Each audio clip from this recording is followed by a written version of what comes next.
This is going to be slightly different to my usual book review style. It's going to be different because this book does not deserve the thought and attention I would usually lavish on such a review. Why? Because this book is complete, utter, and total shit. The premise of the Space Wolf novels is basically charting the rise of Ragnar through the ranks of the Space Wolves to eventual command of a greater company. The first four, written by William King, take Ragnar on a nice set of adventures, introducing fun, interesting characters that you can love and loathe at your convenience. The dialogue was well written and often funny, the prose flowed beautifully, and the stories rattled along at a decent pace. They were four very good novels. Sons of Fenris, then, I was rather looking forward to.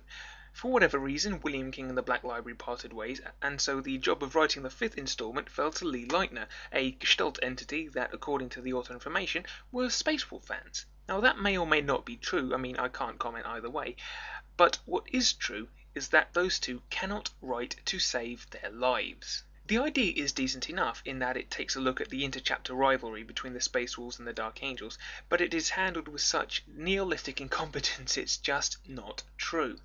The prose is leaden and difficult to follow. It's too much like hard work getting from one paragraph to another, and I ended up limiting my reading sessions to about 15 or 20 minutes. Now normally I can go a few hours before stopping to do something else. Perseverance doesn't help either, as the more you read, the more narrative inconsistencies you spot. For example, in either the prologue or the first chapter, I forget which and have not the energy or inclination to go back and look, there is such a glaring mistake it's unbelievable. Apparently, according to Lee Lightner, it has been 30,000 years since Horus betrayed the Emperor. No? Try closer to 10,000 years, you pillock. Then there's little nuggets like dreadnoughts apparently having 3 arms, entire squads changing positions in the space of about a paragraph. And I don't mean going from one bit of cover to another, I mean one squad transmogrifying into a completely different squad for absolutely no reason whatsoever. The action is woeful. There's no tension, there's no sense of excitement. I get the feeling that these guys played Dawn of War for a bit and then based the battles on what they played in-game. That's the only way I can find to explain the way they describe drop pods slamming into the ground. Of course, it might also explain the 3-armed dreadnoughts come to that. And the characters, Emperor preserve me. Retarded would be putting it kindly. This Gestalt took the characters created by King and morphed them into something completely devoid of interest. The 2 or 3 characters left over from Wolfblade, which was King's last Space Wolf novel, bear such little resemblance to what King wrote it was painful, and the original characters created for the novel were woeful to say the least. Half the time they seemed to be forgotten until they were required to die, and then when they did, whilst Ragnar or whoever was getting a bit upset about it, I just couldn't bring myself to care.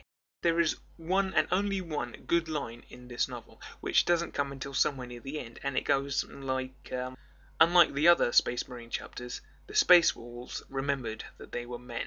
Now that is a very good line because, in my opinion at least, it sums up the Space Wolves perfectly. They may be genetically modified superhuman killing machines, but they act an awful lot like boisterous men. However, it's not worth sitting through a couple of 100 pages of crap to get there. My loathing for this novel knows no bounds. If you want examples of decent debut novels, try Nightbringer by Graham McNeill, or Death's Head by David Gunn, or Sharp's Eagle by Bernard Cornwell. If you want an example of how a Space Wolf novel should be written, pick up any of the 4 by William King. If you want to see the Dark Angels done well, try Angels of Darkness by Gav Thorpe. If you want to lose the will to live, to waste your time, or to simply see how not to write a gripping slice of military sci-fi, then read Sons of Fenris.